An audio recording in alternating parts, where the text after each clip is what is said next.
feminine. When you're in a marriage with a kid, most women want a check coming in, stability.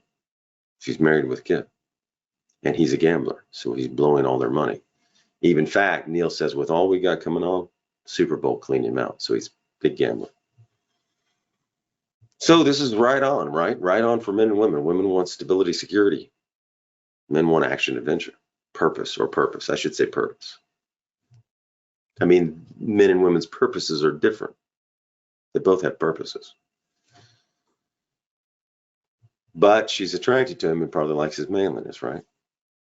And probably likes that part of uncertainty and unpredictability. So the danger side, she attracted that, right? The man who stands up to her and all that. So she'd probably be bored with a normal guy, and we will see that later. Respect.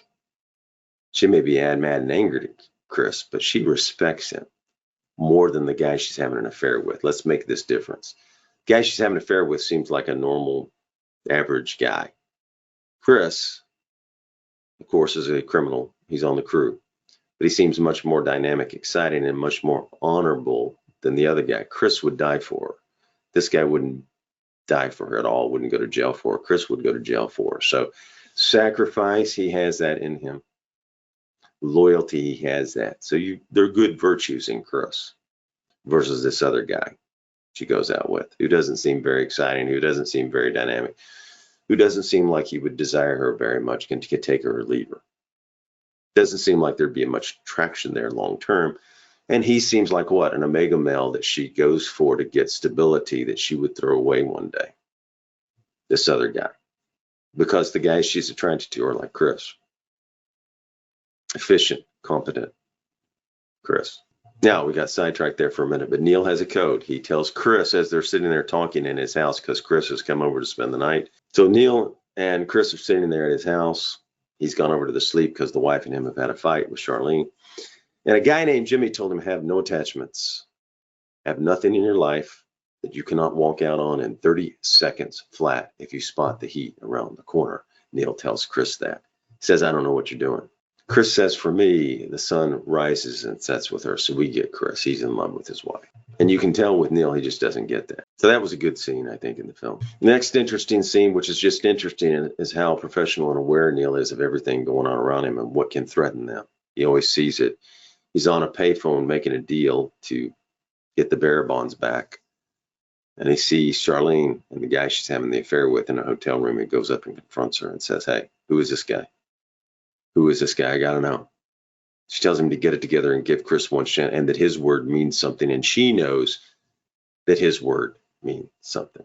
He says, you know, my word means something. I'll set you up. You give Chris one more chance. And always do what you say and be a man like Neil in that regard. Not a criminal. But in that regard, you can tell Neil is the kind of guy that does what he says. Always. If Neil tells you he's going to do something, he's going to do it. That he has that code. There's a code in Neil. And meanwhile, Hannah's doing good detective work, does a lot with just the word slick. Finds out who's Michael Chirino is from that, then puts tails on them all from that one piece of information. Another scene that shows how professional the crew is, Neil's crew. They're betrayed and double-crossed when they're trying to sell the bearer bonds back. But you've got them positioned well. De Niro's in a car, those guys in a car. A guy tries to come up on Robert De Niro and shoot him. Chris notices it and says, on your right. Backs the car up into the guy. Then Chris is up on the roof with a rifle and scope and helps shoot the guy. And then the other guy's trying to escape with the truck, and Michael Chirino comes out with a shotgun and stops him. Crew's professional. So we're getting to see masters at the top of their game, right? Two crews we've now established are both professional. They're both good at what they do, and we get to see the outcome. That's kind of an interesting story of what happens next, because we want to see who will win. And we kind of like both of them. We like the crew, and we like Vincent Hannah.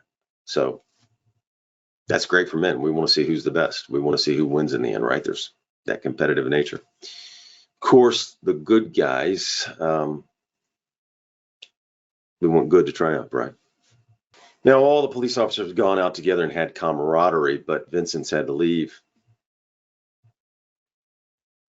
And this is another fantastic scene about men on purpose and feminine women again. What women want and what men want.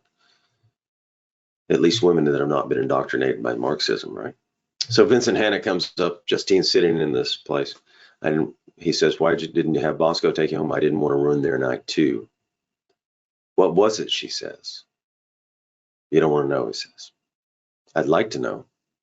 I don't do that. Come on, let's go. So watch. He's a man on purpose. He doesn't need that. And men don't need to come home and talk about their job. Come home to a woman, we want to have fun or something, right? And leave the day behind, right? We don't want to go back over it. We don't need to go back over a deal gone awry or a bad deal or a good deal. It's over. It's like a box, compartmentalized.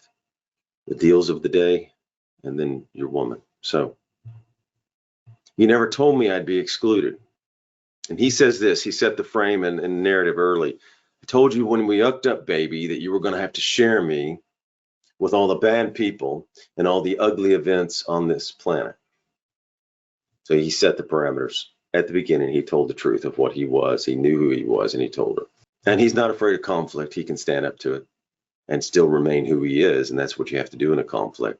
Still have to keep your goals and purpose and be who you are, not just get it over with. In other words, when you enter a conflict with a woman, don't just try to get out of it and wrap it up. Go ahead and handle it, even if she gets upset. Don't have to be afraid of fights. Just state what it is. And I brought you in, and I bought into that sharing because I love you. And these are some great dialogues, so we'll go through them. I love you fat, bald, money, no money, driving a bus. I don't care, but if you've got to be present like a normal guy some of the time, that is sharing. This is not sharing. This is leftovers. He's not a normal guy. He's a purpose-driven guy. He's not going to be the guy that gets home every day at 5 o'clock. He's purpose-driven. There's a difference. But he's going to probably be more excited. He has a life outside of her. That's attractive. He's doing something important, he believes. And he believes in it. He's catching bad guys, right? But even if it was another purpose, that would be attractive and exciting outside it, because he has something going on outside. She may want more from it, but it usually doesn't go together, and you can't have it both ways sometimes. But of course, it makes her want more, right? So anyway, he says, not sharing, he says, I see what I should do is come home and say, hi, honey. Guess what? I walked into this house today, and where this junkie just fried his baby in a microwave because it was crying too loud. Let me share that with you. And by sharing that, we will somehow dispel all that heinous crap, he says. Wrong. You know why? Because you prefer the normal routine. We screw, then you lose the power of speech. Now, right there, you see this is phenomenal writing, because what was the introduction scene? Remember? It was them having great sex. And that's what their relationship. It is good sex, but she wants more, and there's nothing wrong with it. His purpose, and you see it in this scene. Watch what he says, because I got a whole lot of angst. I preserve it because I need it. Keeps me sharp on the edge where I got to be. You see, his character, everything is about his purpose. And for her, she has a purpose, and it's a noble purpose. She wants to be a great wife and a great mother. Feminism wouldn't like it and attacks it, but that's what she is. So they both have noble purposes. It's just a conflict because he's so on purpose. It's his whole life. He is a mission man. You read the terrain for signs of passing, the scent of your prey, and then you hunt them down. That is the only thing you're committed to, she says. The rest is just the mess you leave as you pass through, she says. What I don't understand, and this is a great line, is why I can't cut loose of you. I'm going to tell you why she can't cut loose of him. Let's answer that. He isn't boring. He isn't normal. He stands his ground. He knows who he is. He's on purpose. He has manly virtues she's attracted to, right? Courage, initiative, takes risk. She knows if somebody comes through the door, he will protect her. She knows that. She knows while he stands up to her, he has a strength to him. She can't always get her way with him, but that also makes him a strong character. He'll protect her in times of trouble. And that makes her attracted to him. He's not a normal guy. He's not an omega male. He's a man. He's efficient. He's confident. So while she kind of wants a normal 9-to-5 guy, and you'll see it later, what she kind of wants a little bit more normal, but she wouldn't like being with a normal guy. She would call it demeaning to herself, and does later. So she wants this man of adventure, man of excitement, this kind of guy who's strong, who has courage, who's manly. That's what creates the attraction to, right? It's the feminine and masculine again. And we've gone over this before, but the feminine energy is attracted to masculine energy. And he has a tremendous amount of masculine energy, and she's got a lot of feminine energy, how she's nurturing. And it makes the sex good. They have good sex. And he desires her sexually, so what? She feels desired sexually, and that feels good to her, right? Because he's a man that desires her. He wants her. He wants that sex. It is his wife. And later on, Neil asked Amy Brenneman to go on an adventure with her, and her character. She's played by Amy Brenneman, his love interest. And he wants him to go on. He wants her to just leave with him. Again, what's attractive about that? He's a man who knows what he wants now, and he wants her, and he takes charge, and he asks her to go. What's he say? She wants to hear it. She's important. Men don't say it much. Women like what? Hearing it. Leaders, let's look at the leadership. When they're deciding on the big bank job, they're out and they're all talking. Neil, to his crew, he asks them if they want to go. He wants to get them, whether they want to go or not. He lets them make the decision.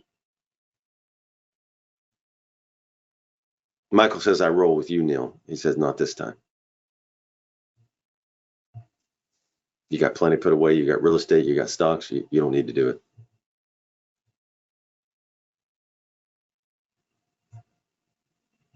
He says, for me, it's the action. It's the juice. I'm in. So you get Michael Cherino's character. These guys Michael liked the action. So it's not just about the money. He likes being good at something, you can tell. And he likes the juice.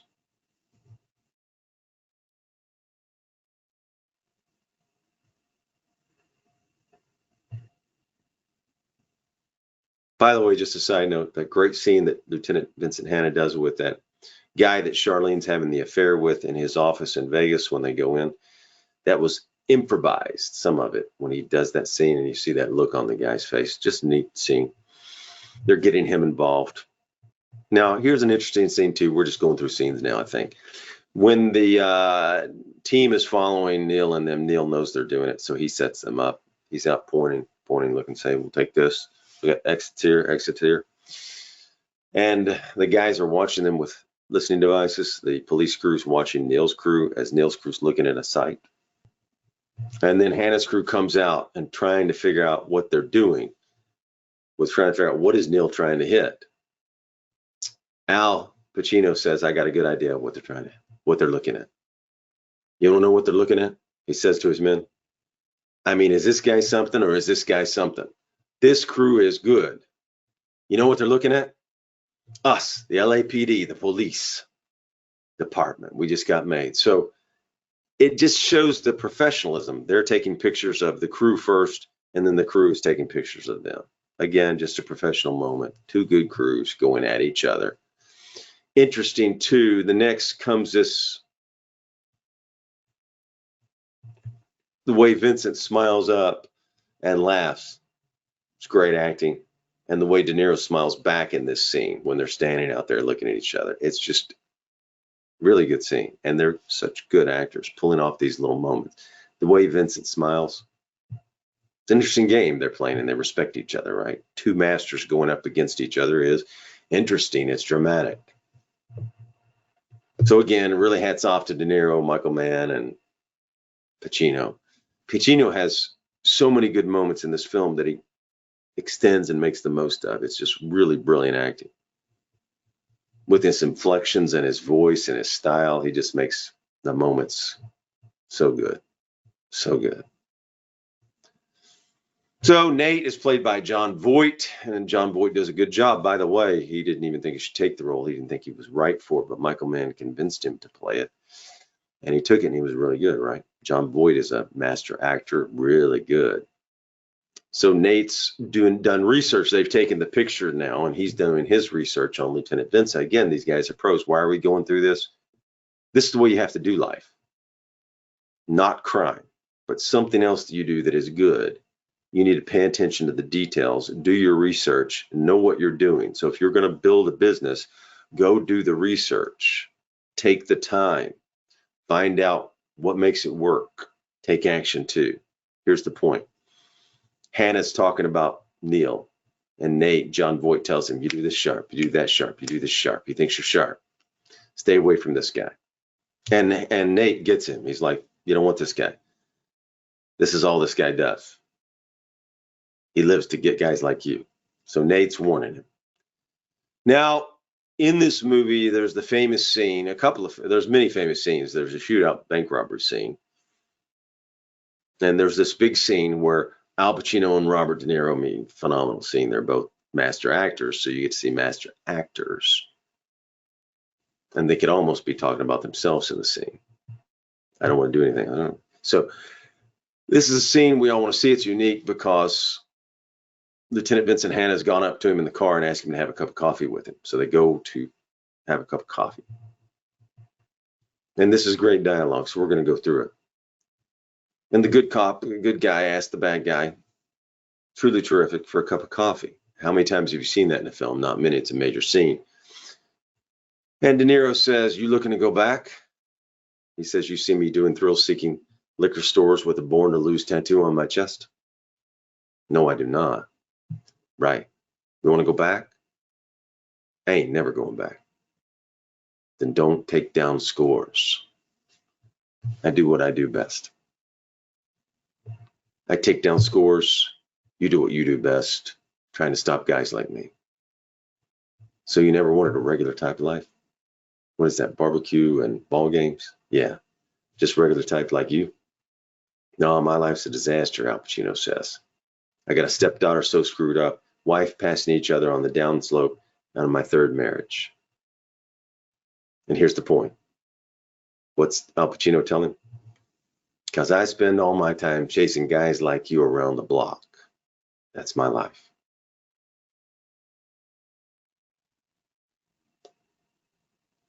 Guy told me once, don't let yourself get attached to anything you're not willing to walk out on in 30 seconds flat if you feel the heat around the corner, De Niro says back.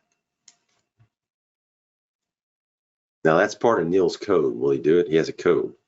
Codes are interesting in life, and Neil has this code. So then if you spot me coming around the corner, you're just going to walk out on this woman and say goodbye, Hannah says back to Robert De Niro. That's the discipline. That's pretty vacant. It is what it is. It's either that or we both better go do something else, pal. I don't know how to do anything else, Vincent says. Neither do I. I don't want to do much either, Vincent says. And then as he says that, he kind of smiles. You get that he's got respect for Neil and that they like each other. And De Niro smiles back. So these are two guys who just are the flip side of the coin. And it can almost be these two master actors talking about each other, right? So they both love being the best, love doing what they do. Neil has a dream about not having enough time. And Al Pacino says, you doing it now? No, not yet. We're sitting here, you and I, like a couple of regular fellows. You do what you do. I do what I got to do. And now that we've been face to face, if I'm there and I've got to put you away, I won't like it, but I'll tell you, if it's between you and some poor bastard whose wife you're going to turn into a widow, brother, you're going down. Al Pacino tells him that. De Niro delivers the famous, there's a flip side to that. What if you do got me boxed in and I got to put you down? Because no matter what, you will not get in my way. We have been face to face, yeah. But I will not hesitate, not for a second. Maybe that's the way it will be, or who knows? Or maybe we'll never see each other again. So that's a great scene of two master professionals talking to each other. They really do a great job. And you get their whole life. They're good at what they do. They love it. They don't want to do anything else. They're men with purpose. They love their purpose. They love what they're doing, and they're masters at it, and they like being good at it. They don't want to do anything else. So you get their whole characters from that scene. If you think it's important to build better, stronger men, we would appreciate it if you could subscribe.